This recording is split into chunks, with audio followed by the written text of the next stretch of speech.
The rifle was already raised when Aaron Brenner heard the sound. Not the sound of a branch snapping, not the rustle of a deer pushing through the underbrush at the edge of the pines. This was something else entirely. A sound so small and so desperately human that it punched straight through the wall he had spent 7 years building around himself. A sound like a person trying very hard not to make a sound at all.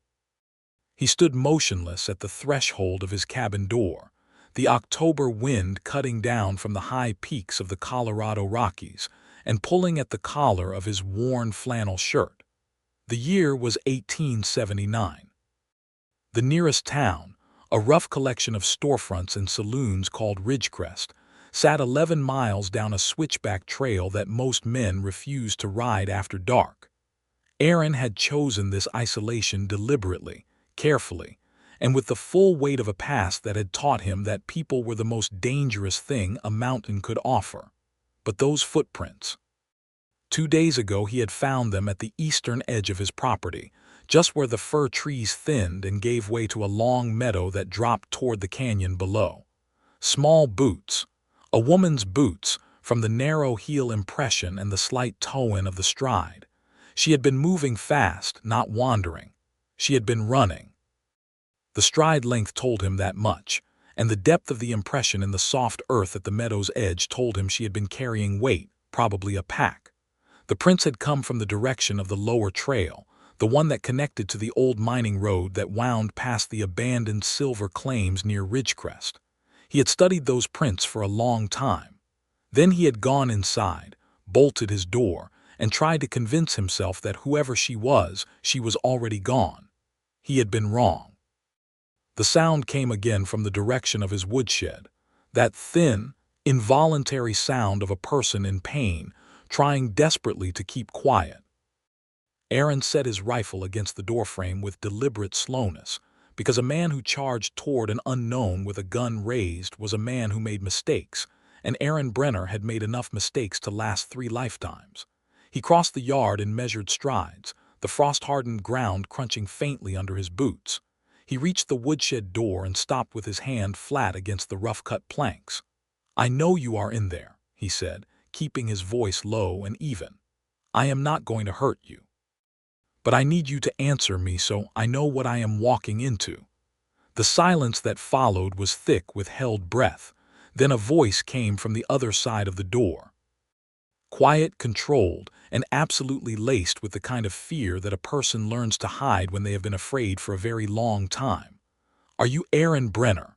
That stopped him cold. Because there was only one way a person running from something could know his name and know exactly where to find his land on the far side of a mountain that most of Colorado had forgotten existed. "Who told you my name?" he said.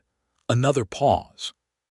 Then, with the weight of someone who had rehearsed this moment and still found it harder than expected, she said, "Your brother. Thomas Brenner told me to find you. He said you were the only person in the territory who could not be bought." Aaron's hand stilled on the door. Thomas. The name hit him the way a cold river hits a man who has been walking in summer heat. It shocked him awake in ways he had deliberately put to sleep.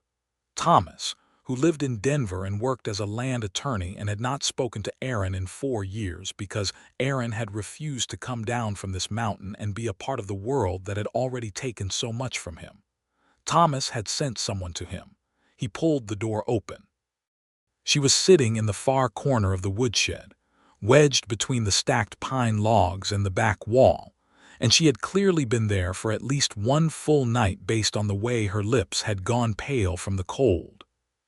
She was young, perhaps 25 or 26, with dark auburn hair that had come loose from its pins, and was hanging in tangled waves around a face that was simultaneously exhausted, defiant, and shockingly beautiful in the way that a person is beautiful when they are stripped down to nothing but their essential self. She had a canvas pack clutched in front of her like a shield, and her coat was a good traveling coat, but not nearly enough for the Colorado high country in late October. But what held Aaron's attention was her eyes. Brown, sharp, and so full of a specific kind of pain that he recognized it immediately the way you recognize something you have carried yourself for years. That was the look of a person who had been betrayed by someone they trusted completely. "Sallie Turner," she said, lifting her chin with the careful dignity of a person who is absolutely terrified but refuses to let it show entirely. "My name is Sallie Turner, and I need your help." Aaron Brenner looked at this woman sitting in his woodshed with her pale lips and her defiant eyes and her secrets pressed tight against her chest, and felt something shift deep in his chest that he had been quite certain was no longer capable of moving. He said, "Get up. Come inside before you freeze to death. We will talk about everything else after." She studied him for a moment with those sharp brown eyes, measuring him the way a person measures a thing they cannot afford to be wrong about. Then she stood slowly, wincing at the effort, and that was when he saw the dark stain on the lower left side of her coat. She had been shot.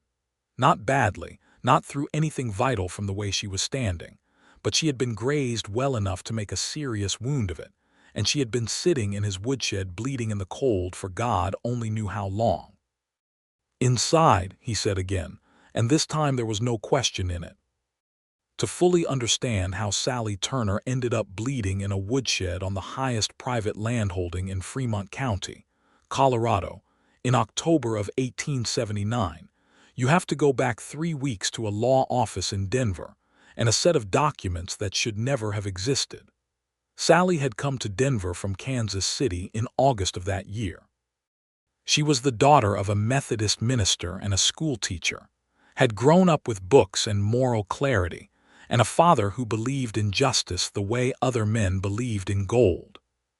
She had been educated well enough to work as a bookkeeper, which was how she had come to be employed by a man named Harlan Voss, who operated 3 freight companies and a mining supply concern out of Denver's lower commercial district. Harlan Voss was 53 years old, broad-faced, impeccably dressed, and one of the most respected businessmen in the Colorado Territory.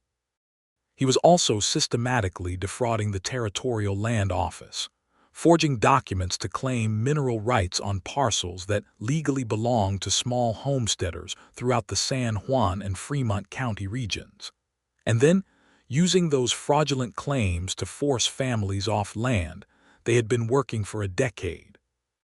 The scheme was elegant in its brutality, because the paperwork was so convincing that most of the homesteaders had no legal recourse and no money to fight what appeared to be legitimate government claims. Sallie had found the discrepancies by accident. She had been reconciling a set of freight invoices against the land office filings and had noticed that several parcel numbers appeared twice in different sets of records, once in the original homestead files and once in Voss's acquisition ledgers, with dates that were clearly altered. She had gone looking for more, because Sallie Turner had her father's instinct for justice and her mother's relentless precision, and what she found over the following 2 weeks made her hands shake and her stomach turn cold. Voss had displaced at least 40 families, possibly more. He had done it with forged documents, paid witnesses, and at least 2 territorial officials who were taking a percentage of the mineral rights revenue in exchange for their signatures. He had been doing it for 6 years.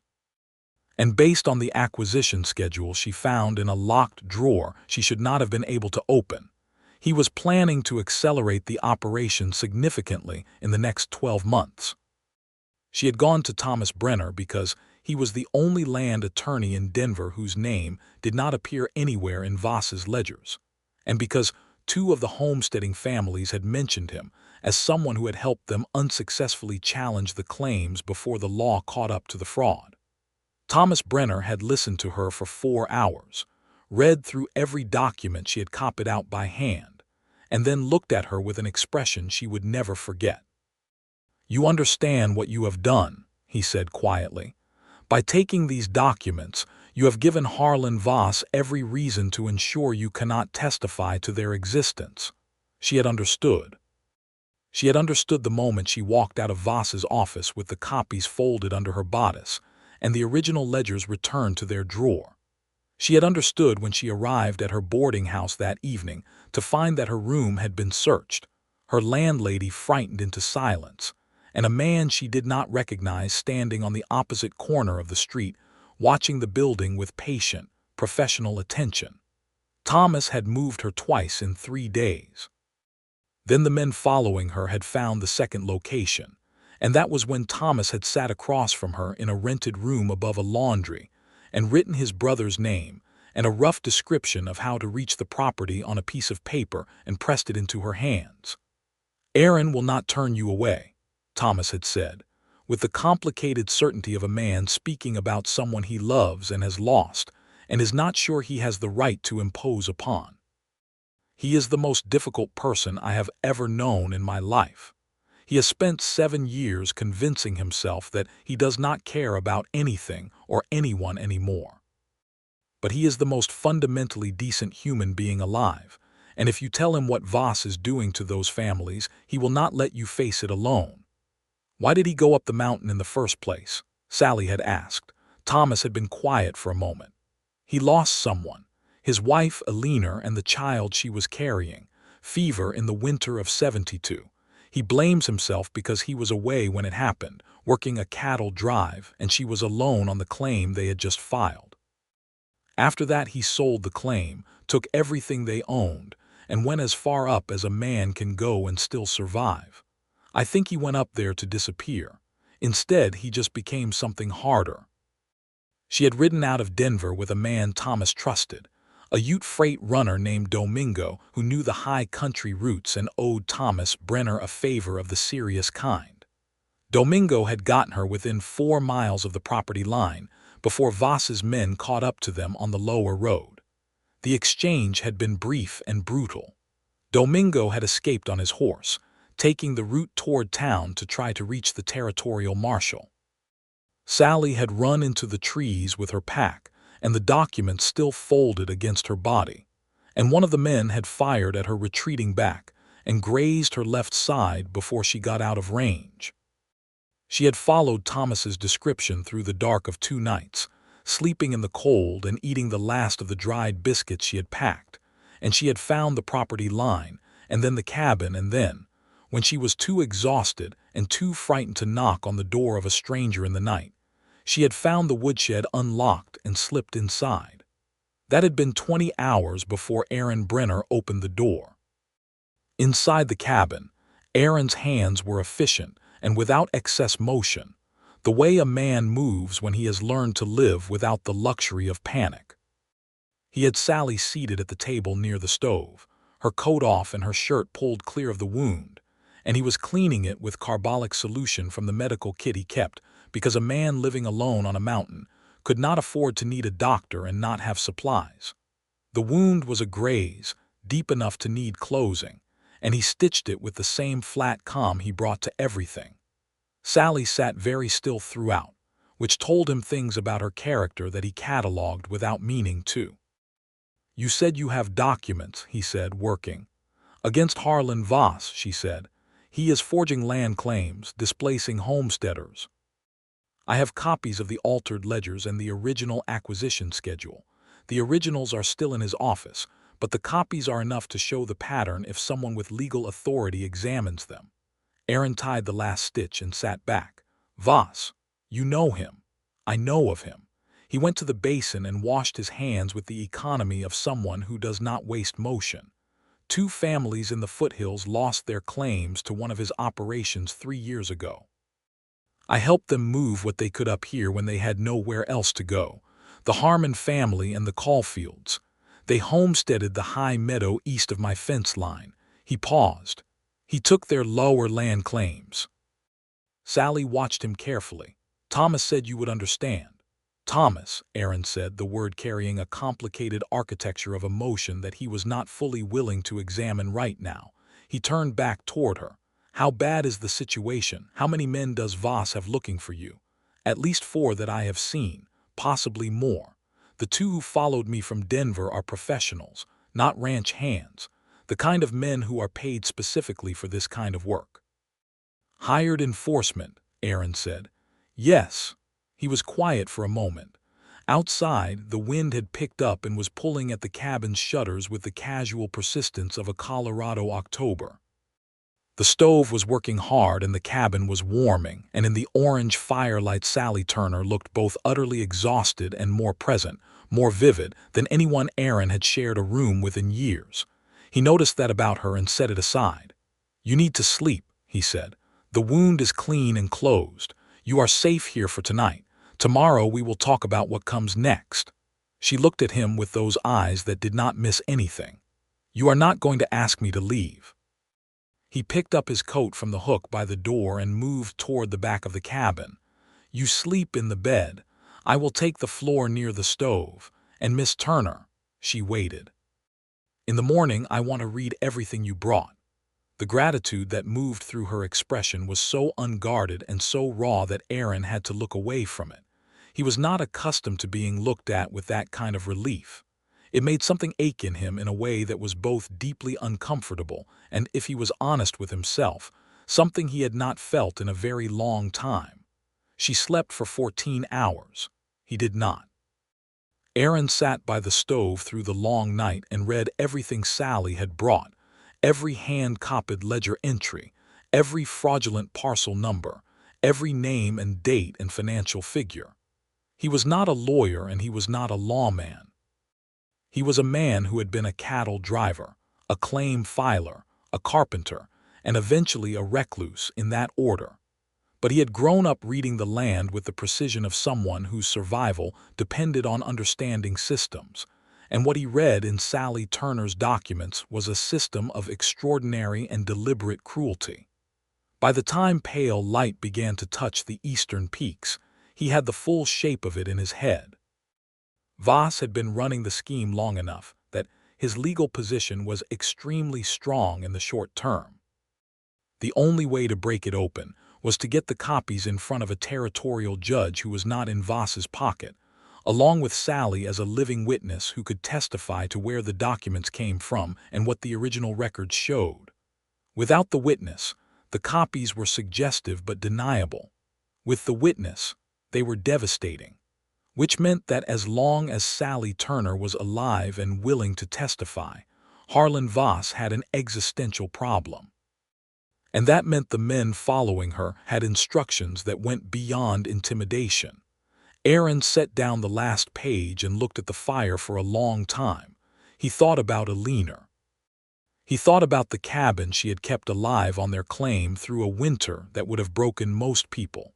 The kind of woman who had found joy in the precise difficulty of frontier life, and had never once asked him to be anything other than exactly what he was.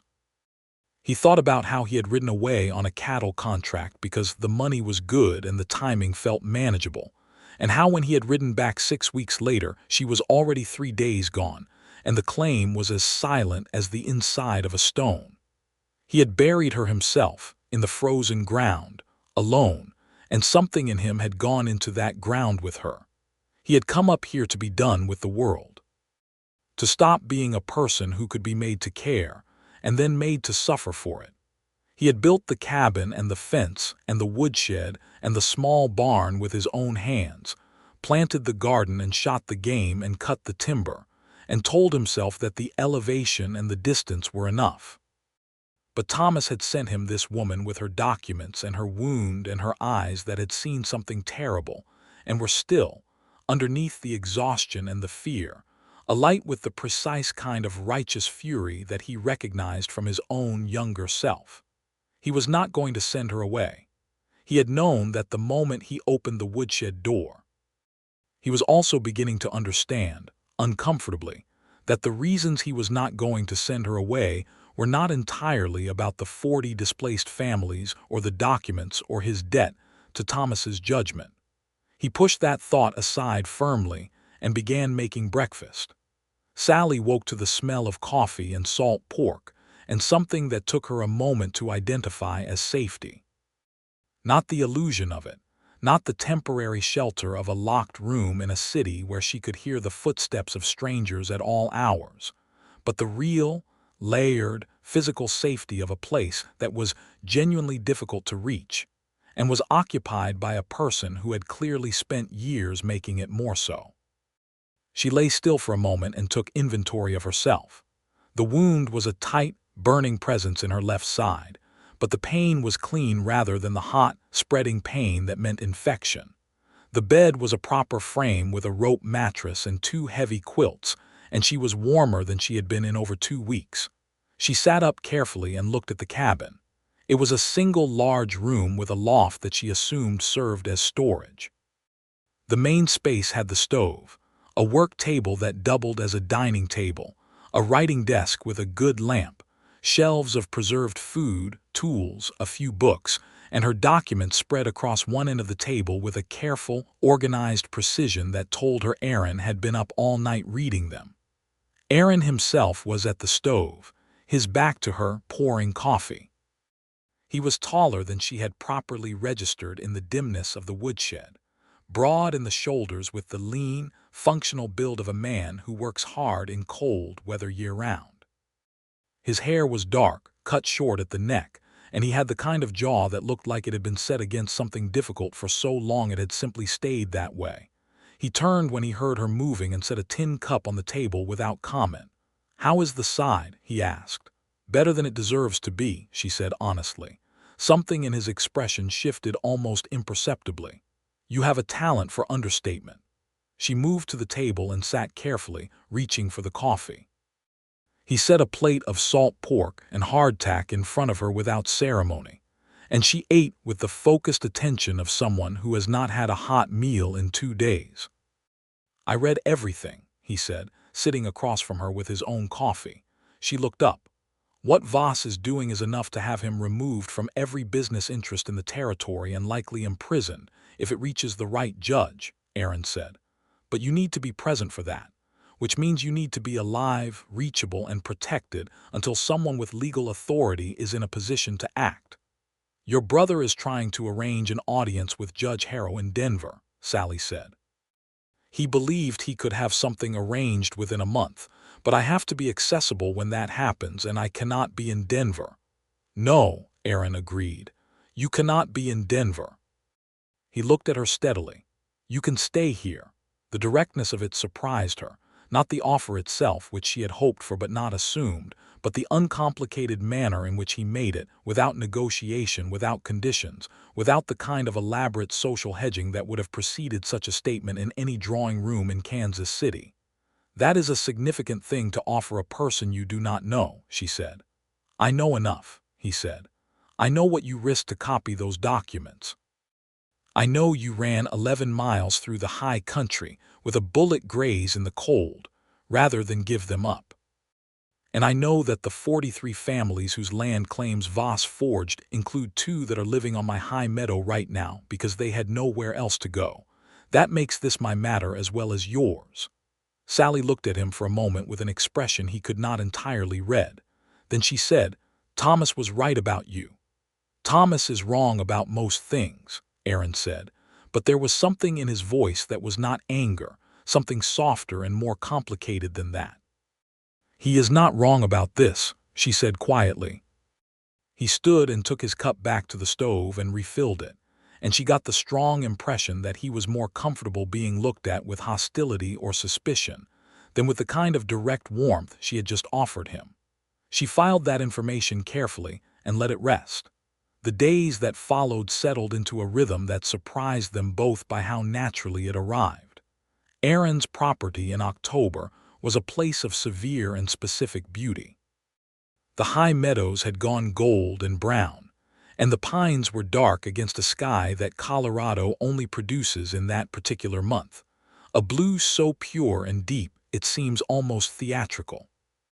The cabin sat at roughly 10,000 feet and looked out over a long ridgeline to the west, and in the evenings the light turned everything the color of something just before it burns. Sallie healed.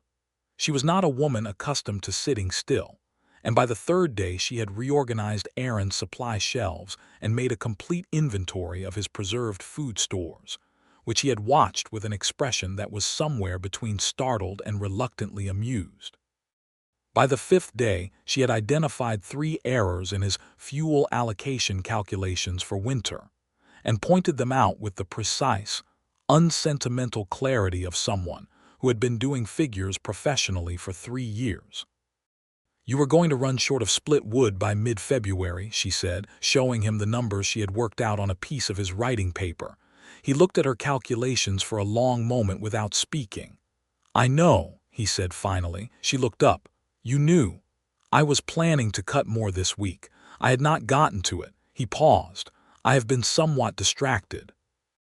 The way he said it, with that careful understatement and his eyes fixed slightly to the side of her face rather than directly at her, told her more about his internal state than a speech would have.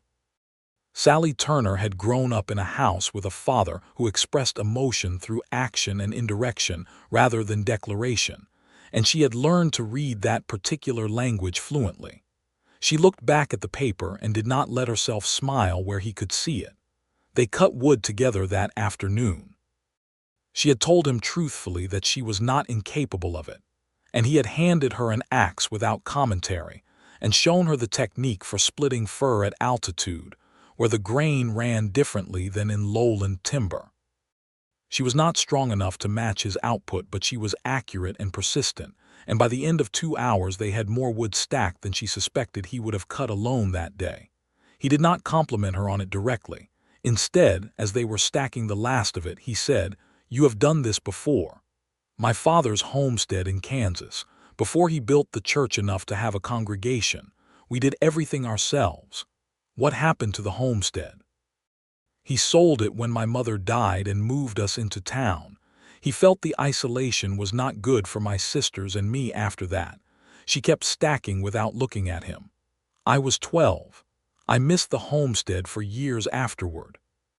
I did not understand until I was grown why the isolation was what he could not bear." Aaron was quiet for a moment. When she looked up, he was looking at the ridgeline with an expression that she now recognized, after 5 days of watching him, as the face he made when something reached through his defenses and touched something he kept carefully protected. "I understand that," he said, and she did not press it, but something had shifted between them with those words. A recognition had passed, quiet as a current, of two people who had both learned that isolation is not freedom, but is sometimes the only form of survival available, and who were, in each other's company, beginning to remember what it felt like to not be alone. That evening Sallie made supper for the first time, a proper stew from the preserved venison and root vegetables and dried herbs she had found on his shelves, and when Aaron came in from the barn and stopped in the doorway at the smell of it, the expression on his face was so unguarded for one brief second that she had to look into the pot to give him the privacy of recovering it. "You cook," he said. "I do many things," she said. "Sit down." He sat. They ate. The wind outside the cabin was doing things that wind only does in October in the high Rockies, enormous and unhurried and full of the approaching winter, and inside the stove ticked warmly and the lamp made everything amber, and the conversation moved slowly at first, and then found a pace that surprised them both. She asked him about the mountain and he told her, about the way the snowpack worked and which drainages were safe and which were treacherous, and where the elk came through in November, and how the winter silence was different from the summer silence in ways he had spent years trying to describe accurately and had mostly given up on. He talked about these things with a precise, unself-conscious attention that she found deeply compelling, the way a person is compelling when they are speaking about the only thing they have allowed themselves to truly love. She told him about Denver, about the boarding house, and the ledgers, and the specific moment she had understood what Voss was doing. She described the 2 weeks of gathering evidence with the careful, methodical courage of someone who had known the risk and proceeded anyway, and as she described it, she watched something move in Aaron's expression, a growing attention, a quality of regard that she was beginning to understand was rare from him and therefore worth something significant. "You could have left," he said. "When you first understood what you had found, you could have done nothing." "No," she said simply. "I could not have." He looked at her for a long moment. Then he said, "No, I expect you could not have." It was not a question and it was not a compliment in any formal sense. It was something better than both, recognition. 2 weeks passed in this manner. Aaron sent a letter to Thomas via Domingo, who made a supply run down to Ridgecrest every 10 days, and who had come back through the upper trail to let Aaron know he had made it out of the ambush safely.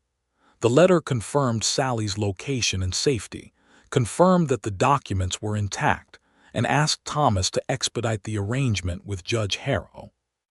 Thomas sent back a reply that said the judge would be available in Denver in approximately 3 weeks' time, that the Territorial Marshal's office was beginning to take an interest based on information Thomas had provided, and one additional sentence that Aaron read twice, and then held by the stove for a long moment before folding it carefully and putting it in his coat pocket. The sentence was, "I hope you are letting her in, Aaron. Some walls are not worth keeping." He did not mention the letter to Sallie. But he thought about it. He thought about it on the evening he came in from feeding the horse and the 2 goats he kept, and found Sallie at his writing desk, working by lamplight on something with focused intensity, and she looked up when he came in and said, "I am reconstructing the acquisition schedule from memory. I want a second copy of everything in case we are separated going into Denver," and the matter-of-fact competence of it hit him somewhere warm and central. He thought about it on the morning she woke before him, and had the fire rebuilt and the coffee started, and was sitting with one of his books open in the early light, her auburn hair down around her shoulders, and her expression completely unguarded in the way it only was when she thought she was alone, and the sight of her there in his space, alive and warm and reading, felt so natural and so right that the grief of it was almost as strong as the warmth, because he was still afraid. He was afraid in the specific way of a man who has been badly broken and has repaired himself with a system that requires a certain distance from everyone and everything, and who can feel that system under threat and does not know whether to reinforce it or let it fall. On the 16th day, the threat arrived before he had made that decision. Domingo came through the upper trail at a hard run, his horse blowing steam in the cold morning air, and Aaron was out of the cabin before the man had fully pulled up. "2 men in Ridgecrest," Domingo said, breathing hard, "asking about the upper property, asking about any woman come through the lower trail in the last month.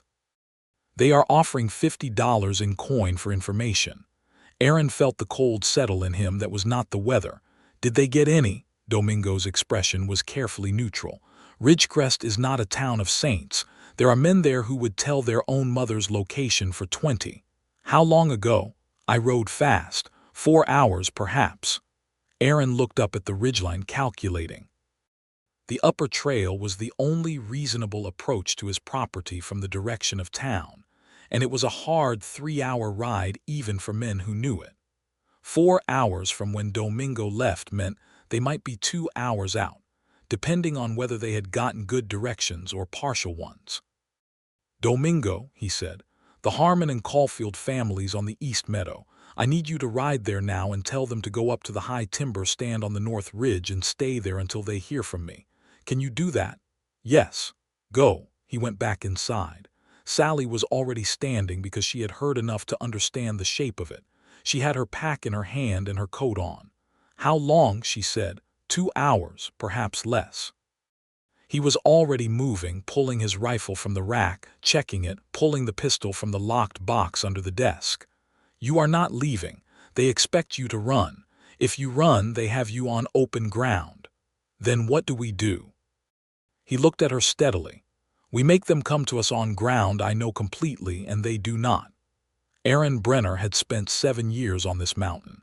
He knew every approach, every sight line, every place where the terrain compressed a rider into a single predictable path. He had not fortified his property intentionally against human threat, but a man who has survived 7 high-country winters develops a defensive understanding of his landscape that is intuitive and detailed, and in a crisis, extremely useful. He sent Sallie to the loft with explicit instructions. "Stay down, stay quiet, under no circumstances come to the window." He positioned himself at the cabin's north-facing window with a clear line to the upper trail approach. He sent the horse and the goats to the back of the barn and latched it from the outside to make it look unoccupied. Then he waited. The two men arrived 90 minutes later, which meant they had gotten good directions. They came up the trail at a walk, which told him they were confident and not expecting serious resistance, only a problem to be managed. They were dressed plainly, working clothes, nothing to mark them as anything but travelers, but they rode with the particular uprightness of men who are armed and accustomed to using those arms without much deliberation. They stopped at the edge of his yard. "Hello, the cabin," one of them called, standard frontier greeting, polite as a knife. Aaron stepped out the front door with his rifle in the crook of his arm and stood on the step in the way of a man on his own land who is neither surprised nor impressed. "Something I can help you with," he said. The one who had spoken was perhaps 40, with a flat-featured face and the particular quality of stillness that belonged to professional patience. "We are looking for a woman. Traveling alone, auburn hair, came through this country about 2-3 weeks ago. You seen anyone like that?" "I have not," Aaron said. The man looked at him with that patient flatness. "She would have been coming up from the lower road. Trail runs right past your fence line." "A lot of things run past my fence line," Aaron said. "I pay attention to what crosses it, not what passes it." A silence. The second man, who had not spoken, had moved his horse slightly to the right in the kind of casual drift that was not casual. "We are authorized to search the property," the first man said. "Authorized by who?" Aaron said. "Mr. Harlan Voss. He has business interests in this region and has engaged us to." "Harlan Voss," Aaron said, "has no authority on this mountain. This is private property filed and registered with the Fremont County Land Office in the name of Aaron Brenner. You are welcome to go back down and verify that. What you are not welcome to do is step 1 foot past my fence line without a warrant from the Territorial Marshal's office." The first man's expression did not change much. "That could be arranged." "Then arrange it," Aaron said. "Come back with a warrant. I will be here." It was a standoff of the particular kind that the frontier produced regularly, a test of will and position, and the unspoken calculus of violence, and both men were clearly calculating whether a single mountain man with a rifle was a problem they wanted to create today or a problem they could solve more efficiently with paperwork. The paperwork option won, narrowly. The first man looked at Aaron for a long moment, then touched the brim of his hat in a gesture that was mockery dressed as courtesy, and they turned their horses back down the trail. Aaron watched them go until the sound of the horses faded. Then he went inside and called up to the loft. "They are gone." Sallie came down the ladder carefully, protecting her side. Her face was composed, but her hands, he noticed, were shaking slightly. She pressed them flat on the table and looked at him. "They will come back," she said. "Yes," he agreed. "With a warrant or without one, depending on how patient Voss is." He set the rifle on the table. "How close is Thomas to the hearing with Harrow?" "His last letter said 3 weeks from 10 days ago. Then we have approximately 2 weeks." He sat down heavily. "Voss will not wait that long." "No," she said, "he will not." They looked at each other across the table, and in that shared looking there was something that had nothing to do with the danger and everything to do with the two people they were to each other now. After 16 days of shared mornings and evenings and woodcutting and cooking and conversations that had ranged across every subject either of them had thought about alone for too long. "Aaron," she said. He waited. "I need to tell you something. Not about the documents." She looked at the table for a moment and then back up at him, and her eyes were doing that thing they did when she was being fully honest, when she was not managing her expression but simply letting it be what it was. "I think I came up here expecting a man who would help me out of principle, out of the rightness of it. I did not expect," she stopped, started again. "I did not expect to find someone who made me feel less alone than I have felt in years." The silence that followed was the particular silence of a thing said aloud that has been true for some time. Aaron Brenner sat with that for a moment. 7 years of silence had made him careful with words, had made him understand that language, once it was spoken, changed the shape of everything. "Sallie," he said, and her name in his mouth sounded to both of them like something that had been there for longer than 3 weeks. I found your footprints at the edge of my property 2 days before I found you. I went back and looked at them 3 times. I told myself I was doing it out of caution, to assess the threat. She looked at him quietly. I was not doing it out of caution, he said. It was not a declaration in any ornate sense. But it was the most honest thing Aaron Brenner had said to another person in 7 years, and Sallie Turner understood it completely, because she had learned, in 16 days, to speak his language of understatement and precision and things said in the space between words. She reached across the table and put her hand over his. He turned his hand over and held hers, and neither of them spoke for a long time, and the October wind moved against the cabin and the stove ticked and the lamp burned, and something that had been carefully contained in both of them for different reasons and different durations quietly, irrevocably, opened. The following 3 days were both the most frightened and the most alive that Sallie Turner had ever been simultaneously. She was frightened because the situation was real and the danger was escalating. Aaron had sent Domingo down the mountain again with an urgent message to Thomas, outlining the timeline and the immediate threat, and asking whether there was any possibility of accelerating the hearing. He had also ridden out to the East Meadow himself and had a long conversation with Jonas Harmon, the head of the Harmon family, a quiet, capable man of 50, who had been one of the people displaced by Voss's fraud, and who had very specific and personal reasons to want Voss brought to justice. Jonas had offered 3 of his grown sons as additional eyes on the property, and Aaron had accepted, positioning them along the upper trail with instructions to ride fast if they saw riders coming up, and to make themselves visible enough to discourage any approach that depended on surprise. It was not a military position, but it changed the arithmetic enough to matter. She was also most alive because of Aaron, because of what had passed between them and the way it was moving now, not quickly, not recklessly, but with the steady and unmistakable current of something real. They worked together through the days with a seamlessness that was still new enough to surprise them both, and in the evenings the conversations had deepened into territory that neither of them had navigated with another person in years. He told her about Alina. He did it one evening when the wind was particularly fierce, and they were both sitting near the stove, Sallie mending her traveling coat, and Aaron doing something precise and patient with a piece of harness leather. He told her quietly, without drama, the way a man tells a true story that he has carried alone long enough that it has become something he can describe accurately without it destroying him. He told her about the cattle drive and coming home and the frozen ground and the grief that had sent him up the mountain. He told her that he had blamed himself for being away. Sallie was quiet for a moment, listening to the wind. "Do you still blame yourself?" she asked. He was quiet for a long time. "I used to believe that if I had been there it would not have happened, that the isolation was my failure.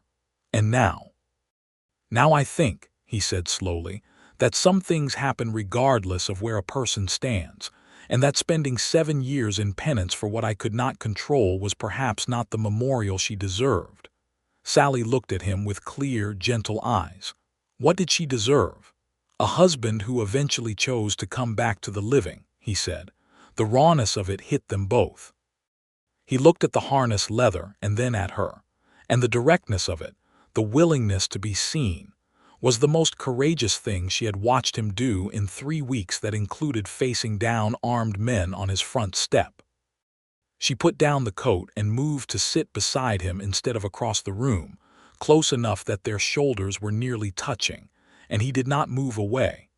They sat like that in the warmth of the stove for a long time, and it was enough. It was more than enough. It was the beginning of something that both of them recognized as the kind of thing that does not begin twice. The message came back from Thomas 5 days later, via a rider Domingo sent up the trail with the urgency of someone who understood that time was the critical variable. Thomas had managed to move the hearing forward. Judge Harrow would be available in Denver in 8 days. The territorial marshal had assigned a deputy to accompany the evidence and the witness from Fremont County to Denver, but the deputy could only meet them at the junction of the lower road and the main Denver track, at the base of the mountain, which was 15 miles from Aaron's cabin and required a full day's ride through territory that Voss's men were actively watching. The other piece of information in Thomas's letter was harder. Voss had filed a complaint with the Fremont County Sheriff's Office, alleging that a former employee had stolen proprietary documents from his business, and the sheriff, who was either genuinely deceived or paid off, had issued what amounted to an authorization for the recovery of said documents. It was not a proper warrant, but it was official-looking enough to give Voss's men legal cover for stopping a woman on the road. Aaron read this twice, and felt the particular cold anger of a man watching a system be used against the people it was supposed to protect. He had felt that anger before, at 28, watching land offices in the southern part of the territory use paperwork and bureaucratic complexity to strip Apache families and Mexican settlers of land they had occupied for generations before the American legal system arrived to redefine ownership. He had spoken out about it then, loudly enough to make enemies and quietly enough to achieve nothing. He had not stopped thinking about it since. He explained the situation to Sallie that evening. She took it in with the focused attention she brought to every piece of information. Then she said, "So we need to reach the deputy at the junction without being stopped on the road." "Yes." "And there is no other route." "There is," he said, "but it is not an easy one. There is a north-facing route that goes through the Harmon High timber and then drops into the canyon drainage and comes out on the Denver track 3 miles north of the junction. It adds 4 hours to the ride, and 2 of those hours are above the timber line in late October, which means cold and unpredictable weather." He paused. "But no one who does not know this mountain would know that route exists." "Then that is the route," Sallie said. He looked at her. "It is not an easy ride for someone 3 weeks out from a bullet graze." She met his eyes directly. "It is not an easy situation," she said. "I will manage." He nodded slowly, and then he said something that surprised both of them by how simply it arrived. "I am coming with you all the way to Denver." She looked at him. "I have not been down off this mountain in 3 years," he said. "But I am not putting you on that road with only a deputy I have never met between you and the men Voss has sent. And I have things I would like to say to Judge Harrow directly about the Harmon and Caulfield families and what was done to them." The warmth in Sallie's eyes was so complete and so honest that he did not look away from it this time. "Thomas will be glad to see you," she said. "Thomas will be insufferable about it," Aaron said, but there was something in his voice that she heard clearly, the affection of a man who has been away from his family long enough that even the insufferable parts are something he has missed.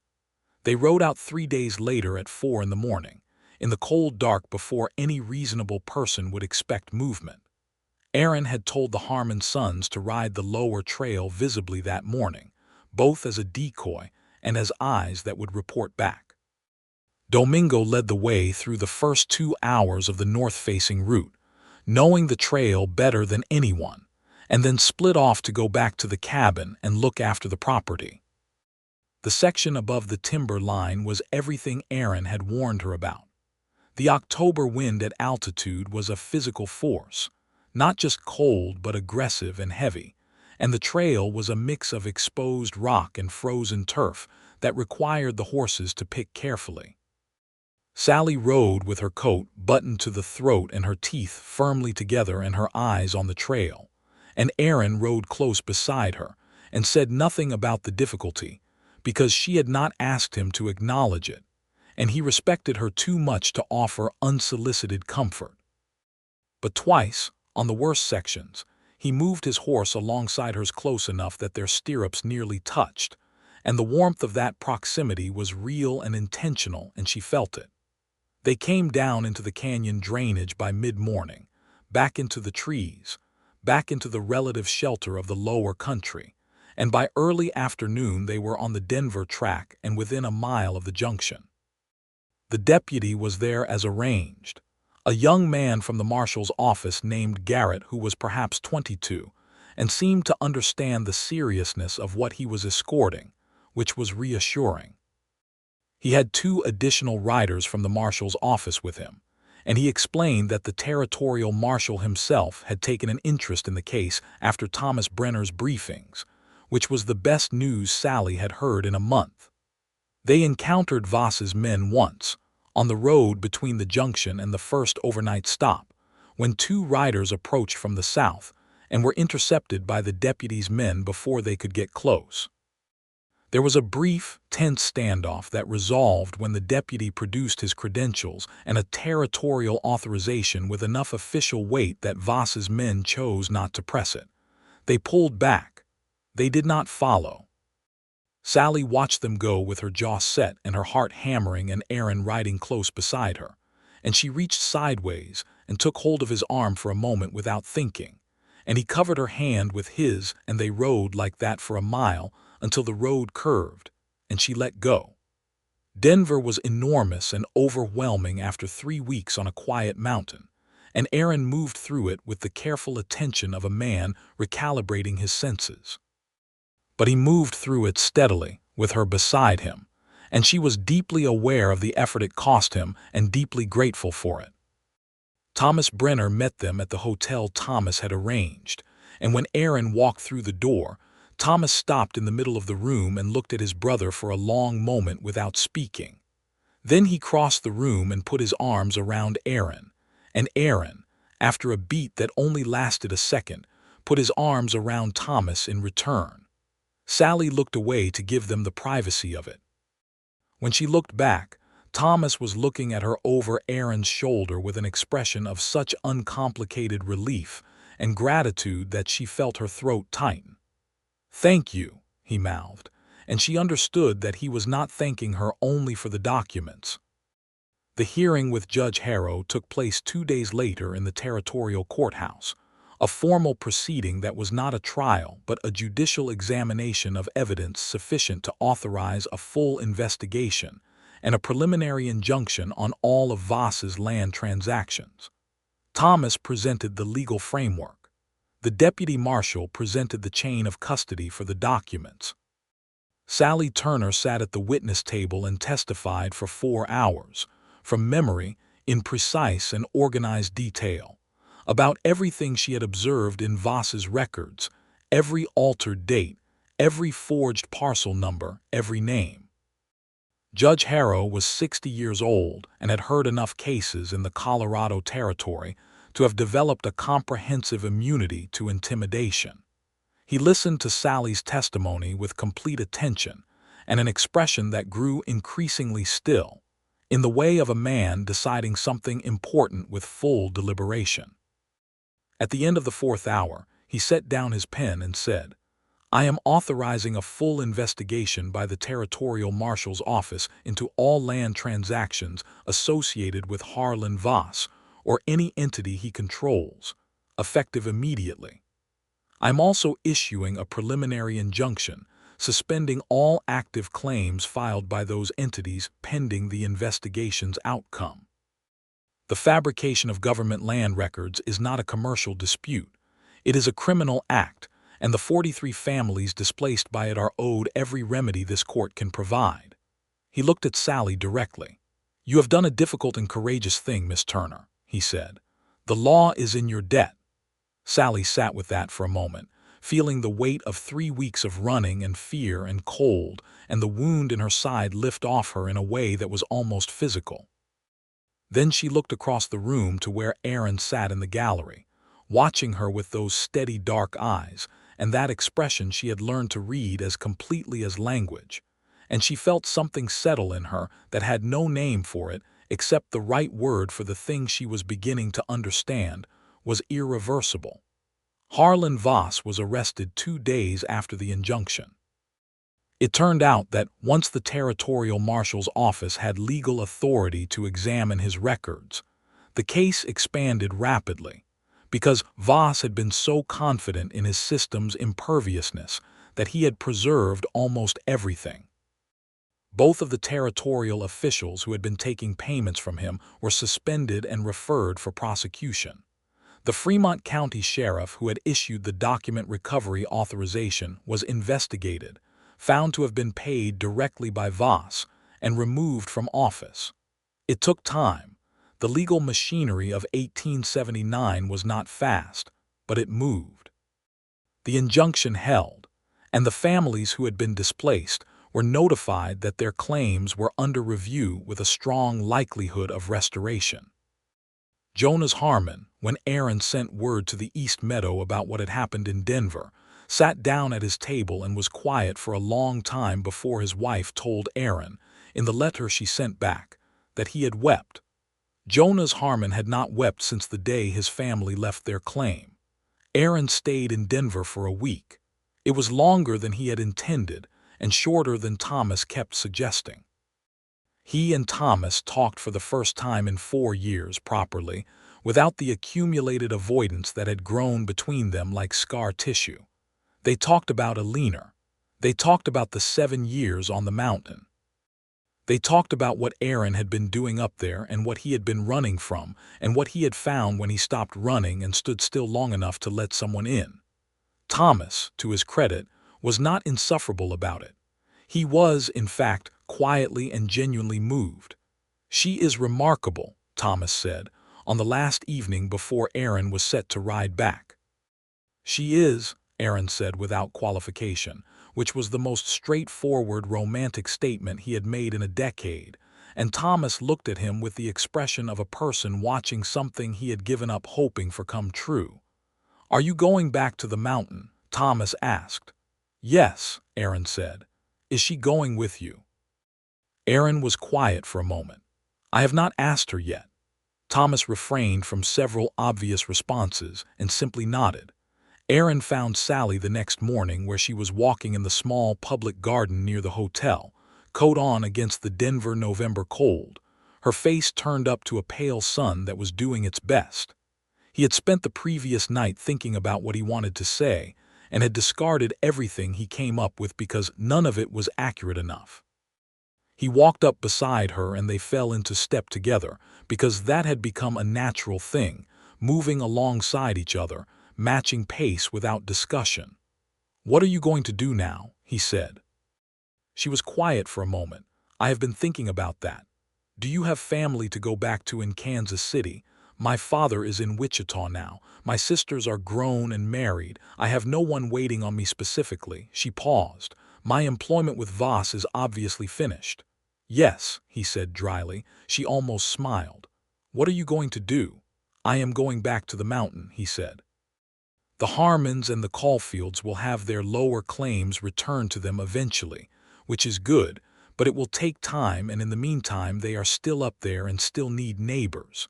He paused. "The cabin is large enough to be larger. I always meant to add a south room but never had cause." Sallie stopped walking.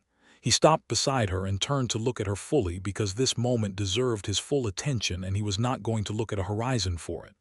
"I have not been good at this," he said, "at saying the direct thing, but I am trying to be better at it." He looked at her with the specific honesty of a man who has nothing left to hide behind and has made peace with that. "I would like you to come back to the mountain with me, not as a guest, not as a person I am protecting.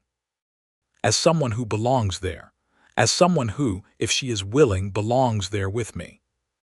The morning sun was doing something particular to the light in Denver in November, gold and thin and clear, and Sallie Turner stood in it with her brown eyes full and her expression completely open and said, "Aaron." He waited.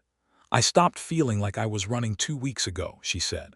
"I have not told you that, but I want you to know that it was not just because I was safe. It was because of you, because of who you are." She took a breath. "I would very much like to go back to the mountain with you." Something in Aaron Brenner's face did what a face does when a man stops bracing himself against the thing he most wants and lets himself have it. It was a small movement, a softening of the jaw and the brow, and the warmth that came into his eyes was the kind of warmth that a person produces when they have been holding it carefully contained and finally let it be what it is. He reached for her hand, there in the garden in the November light, and held it. They were married in Ridgecrest 6 weeks later, in the small church on the main street, with Thomas Brenner and Domingo and Jonas Harmon, and his family watching, and the November cold held outside by a wood stove that the congregation had been feeding with enthusiastic dedication since dawn. The minister who performed the ceremony was a circuit preacher named Caldwell who had seen enough frontier weddings to have developed a complete immunity to being surprised by the circumstances of love, and he married them with appropriate brevity and a warmth that suggested he had heard enough about their story to find it satisfying. Thomas, standing beside Aaron, was not insufferable about it. He was, in fact, the most quietly moved that Aaron had ever seen his brother, and when the ceremony was done and Aaron turned to look at his wife for the first time in the formal sense of that word, Thomas put a hand briefly on Aaron's shoulder and said nothing, because nothing was needed. Sallie wore the blue wool traveling dress that was the nicest thing she owned, which she had brought from Denver in her pack, and she had her hair properly pinned for the first time since the woodshed, and she looked at Aaron during the ceremony with an expression so direct and clear and full of something that was simultaneously ancient and entirely new that he held it in his memory as one of the fixed points of his life. They rode back up the mountain together in the December cold, and the mountain received them with the impartial grandeur that mountains bring to all human occasions, large and small and indifferent to the calendar, and they came up the last ridge in the fading afternoon light, and the cabin was below them, smoke beginning to rise from the chimney where Domingo had gone ahead to start the fire, and Aaron stopped his horse and looked at it. He had built that cabin as a place to disappear into. He had chosen it for its distance from everything he had lost. And now he looked at it with Sallie beside him, her horse blowing steam in the cold and her cheeks red from the wind, and it was the same structure it had been a year ago and also something entirely different, because the meaning of a place is not in its timber and stone but in who you bring to it. "It looks different from up here," Sallie said. "Yes," he agreed. She looked at him. "Good different," she said. "Good different," he confirmed, and they rode down. The winter of 1879 into 1880 was a hard one in the Colorado high country, as hard winters in that range tend to be, enormous and implacable, and demanding the full attention of anyone who chooses to live above 8,000 feet. But Aaron and Sallie Brenner lived it with a specific competence and a specific joy that are only possible when two people are genuinely suited to each other in the exact place they find themselves. They were suited in the practical sense. Sallie's precision with numbers and supply and organization complemented Aaron's physical competence and deep knowledge of the land in ways that made the operation of the property significantly more efficient than it had been. They were suited in the intellectual sense. The long evenings by the stove with books and conversation never exhausted themselves, because they were both people who thought carefully about things and were interested in each other's thinking. And they were suited in the deeper sense, the sense that matters most in the long run of a life, in that they had both been, before each other, people who had accepted solitude as the price of safety, and who had found in each other's company that they did not have to make that trade. That it was possible to be known completely and to not lose yourself in it. That the kind of love that is built on honest recognition rather than idealized projection is the kind that does not require the other person to remain unchanged or perfect, but only to remain present and true. Aaron began the addition to the south side of the cabin in the spring of 1880, as soon as the ground was clear enough to work. He designed it with a second proper room and a connecting passage that allowed the two spaces to be both connected and distinct, and Sallie helped him plan it with the same focused competence she brought to everything, making decisions about light and space and storage that he would not have thought to make, and that improved every element of the design. Jonas Harmon's sons helped with the heavy timber work over 3 weekends in May. And there was something in those days of shared labor and shared meals, and the sound of hammers in the high country spring air that felt to Aaron like the resumption of something he had not realized he had missed, the ordinary and irreplaceable experience of being a member of a community, of having neighbors and obligations, and the reciprocal weight of being known and needing to be worthy of that knowing. Thomas came up in June. He rode the full 11 miles of switchback trail on a horse that was clearly not his first choice of transportation, arrived with his coat dusty and his dignity slightly compromised, and stepped into the finished south room of the cabin and looked around at it for a moment before looking at Aaron. "You built this yourself," he said. "With help," Aaron said. Thomas looked at Sallie, who was at the stove making coffee and watching the two Brenner brothers with an expression of complete and satisfied attention. "It is good, Aaron," Thomas said, and the word good carried in it everything he meant, all of it, and Aaron heard all of it.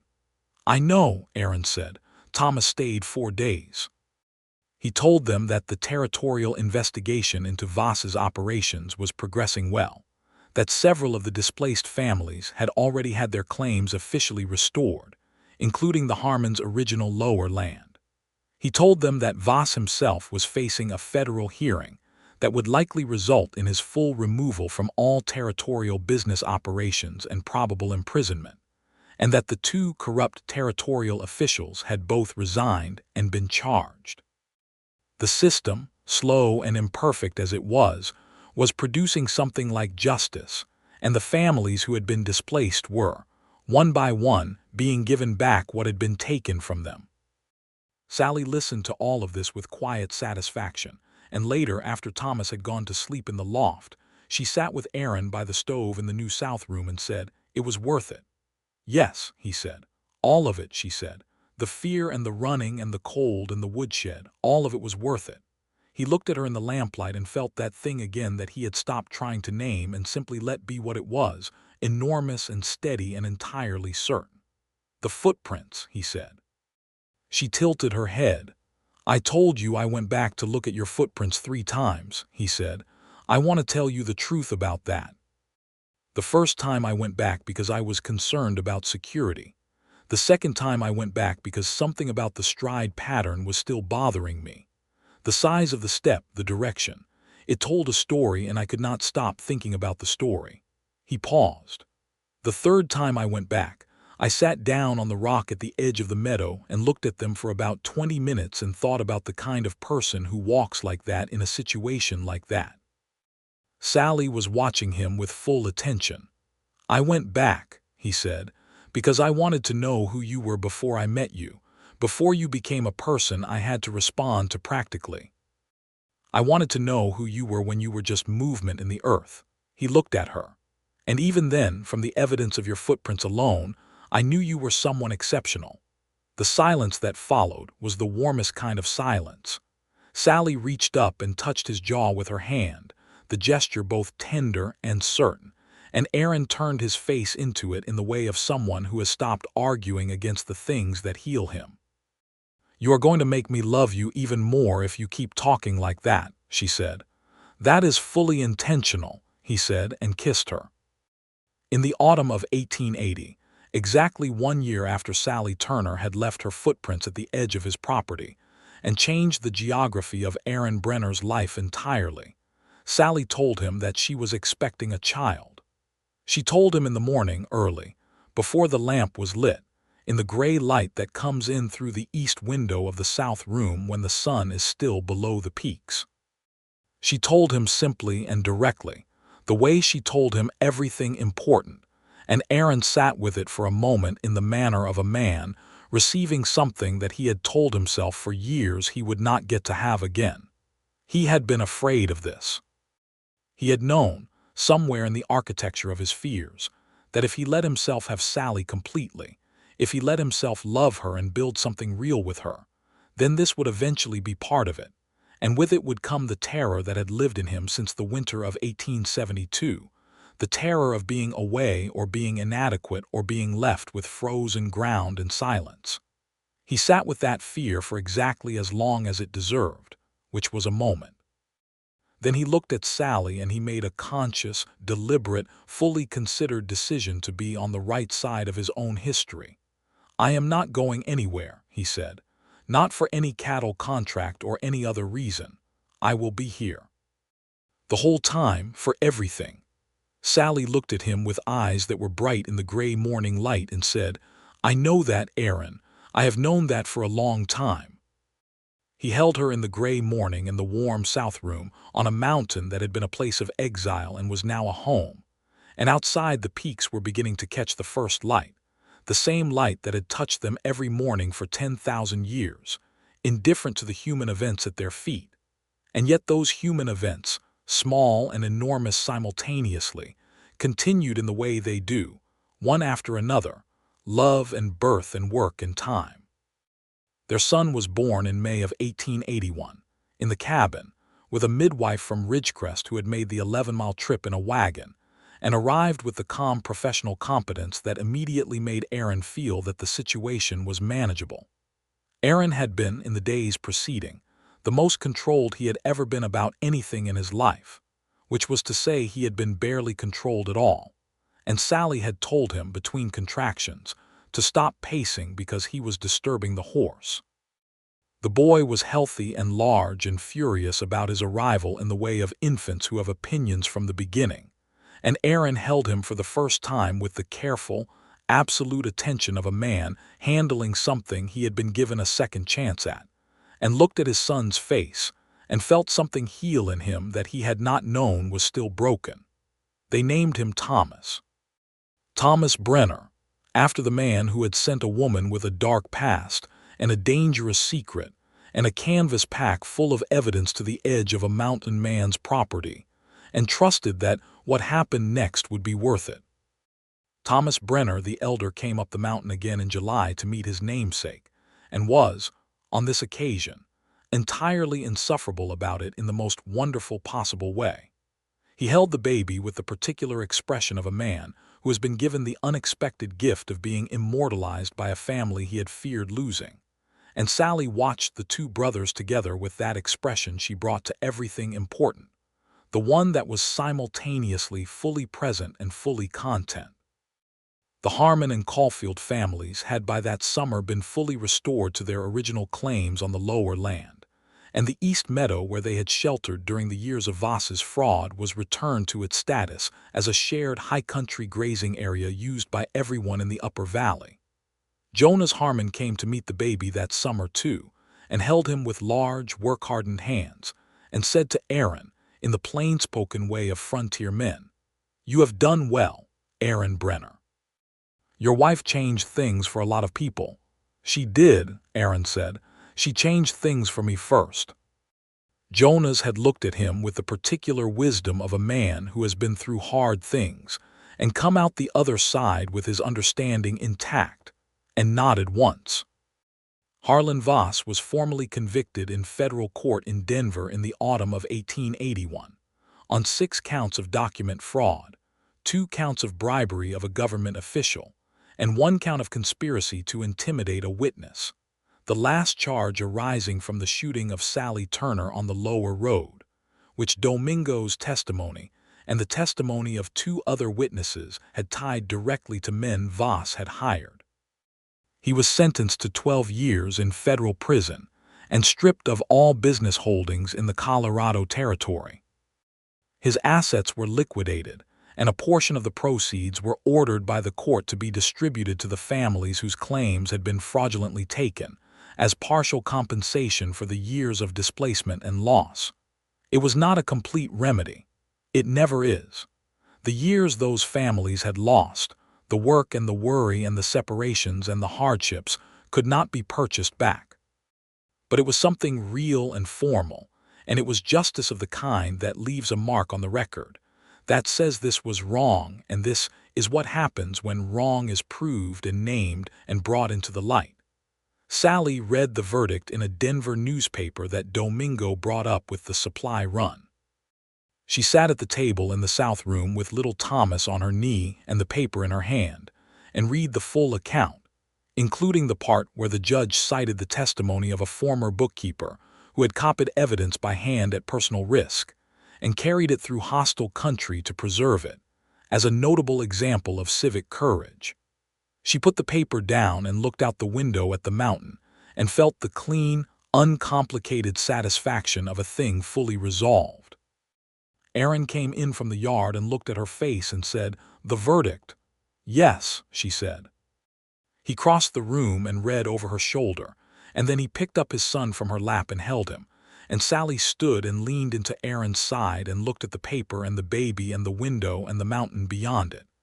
"It is done," she said. "It is done," he agreed. And it was, fully and completely, with all threads closed and all debts paid and all the families returned to where they belonged. The mountain received this the way mountains receive all human conclusions, with a deep and indifferent permanence that is somehow, paradoxically, more comforting than sympathy. "What you have built here," the mountain says, "by its continued standing and its continued light and its continued cold and beauty, will outlast the crisis that brought you to it. This is yours now. You are here." The years moved on the mountain with the particular quality of time that belongs to people who have found the exact right life for themselves and are living it fully, days that are sometimes difficult and always present and rich with the specific texture of a place known intimately and inhabited with love. Their second child came in 1883, a daughter they named Eleanor, after the woman who had first been loved in this high country, and whose memory Aaron had carried alone for too long and could now carry differently, as something that had been part of the story of how he arrived at this life, rather than the final word of a story that had no more pages. Eleanor grew up to have her father's dark hair and her mother's particular brand of quiet, precise determination, and little Thomas grew up to have his mother's eyes and his father's way of standing on the land as though he had grown from it directly. And both of them grew up on a mountain that was full of space and cold and beauty and hard work, and the kind of love that demonstrates itself through presence and reliability, and the patient, daily choice to remain. Aaron expanded the south room again in 1884, added a proper kitchen and a second sleeping room above it, and the cabin that had once been a man's exile became, over years and additions, something that looked from the outside like exactly what it was, a home that was built for one and remade for more, each addition representing a choice to stay and a decision to live. Sallie started a school. It was not a formal school in any official sense, but it had the character of one, held in the Harmon family's main room on the East Meadow on 3 mornings a week, serving the children of the 4 families who by 1884 had settled permanently in the Upper Valley. She taught reading and arithmetic, and the kind of practical knowledge that the frontier requires, and that was not available in any curriculum written by people who had not lived it. She was a superb teacher, precise and demanding and deeply kind, and the children adored her with the specific devotion that children reserve for adults who take them seriously. Aaron helped Jonas Harmon and his sons put up a proper schoolroom in 1885, a single, well-built room attached to the meeting house the Upper Valley families had raised together the previous spring. It had a good stove and enough light, and Sallie filled it with everything she could, books sent up from Denver by Thomas, slates, maps, the paper and ink that were hard to come by at altitude and necessary anyway. Thomas Brenner the elder came up every summer. He had married in 1882, a woman named Clara who was a physician's assistant in Denver, and who immediately and wholeheartedly liked Sallie, which Aaron observed with quiet relief, because he had understood correctly that Thomas would be much more manageable on his annual visits if he came with someone whose judgment he trusted, and who could be relied upon to tell him when he was being insufferable. Clara made the ride up the mountain with the exact equanimity of someone who has dealt with difficult situations professionally and finds a difficult trail merely inconvenient, and she and Sallie talked in the particular way of 2 highly competent women who are relieved to have found each other, long and direct, and covering enormous ground in small amounts of time. In the summer of 1886, on an evening when the light was doing what it does in the Colorado high country in July, which is to say everything at once, and with complete commitment, The whole family was gathered on the flat rock above the cabin that Aaron and Sallie had come to call their evening place. Thomas and Clara were there with their own daughter, a 1-year-old girl named Josephine who was attempting to eat a pinecone with philosophical determination. Young Thomas, 5 years old and fearless, was climbing a nearby pine with the focused ambition of someone who intends to achieve the summit. Eleanor, 3, was sitting in Aaron's lap pointing at the peaks and naming them in the naming system she had invented, which bore no relation to any official map, but was internally consistent and described the mountains in terms of their moods and colors. Sallie sat beside Aaron on the rock with the evening light on her face, looking out at the ridgeline and the sky beyond it, and Aaron watched her in profile, the woman who had come out of that woodshed with a wound and a pack and a set of documents, and a kind of courage he had never seen before and had never stopped being moved by. She turned and found him watching. "What are you thinking?" she asked. He was quiet for a moment in the way that was his, the way she had learned to love, the way that preceded honesty rather than avoidance. "I am thinking," he said, "about a set of footprints in the meadow. About sitting on a rock at the edge of my property and looking at them and understanding that they belonged to someone I had not met yet and was already interested in." Sallie smiled, slow and full in the evening light.